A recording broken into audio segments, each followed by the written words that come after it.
Hi everyone, in this video I will show you how to add widgets on Windows 11. So there are a lot of ways on how to add widgets on Windows 11, but today I will be showing you at least one method on how to do that. All you have to do is just go to your Microsoft Store, and then this time you have to look for the tool which is View Widget. So you have to open your Microsoft Store.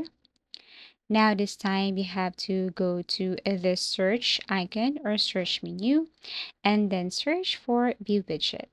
So you have to click this one right here, tap this. And what you're going to do next is you have to click the Get icon or tap the Get icon right here. Click this one. Now you have to wait for a couple of minutes. Sometimes it depends on your internet connection. Once done, tap on Open. And you should see this View Widget right away. If you can see, then you can go to your search menu or start menu and look for the widgets. Now, all you have to do here is tap on new widget and you will see a widget right away.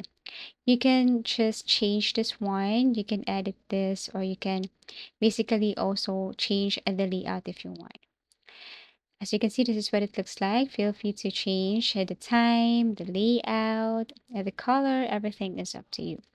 Now to add again another widget, you have to click this new widget right here. And then this time, you have to change that into, for example, if you want to change that to financial, then you should see this one right here. And then feel free to place it wherever you want. Another thing is that if you want to change this to weather, so there are some options if you tap this arrow facing down. If you want another widget for your photos, then you can tap that one and you can place it anywhere. You can also change the layout of your widget if you wanted to. So that's it. Just tap on new widget and then select a new widget for your Windows 11. These are just a few methods and ways on how to add widgets to your Windows 11. And I think one of the easiest way to do so. So this is how easy it is to add widgets on Windows 11. Thank you for watching and see you again in our next video tutorials.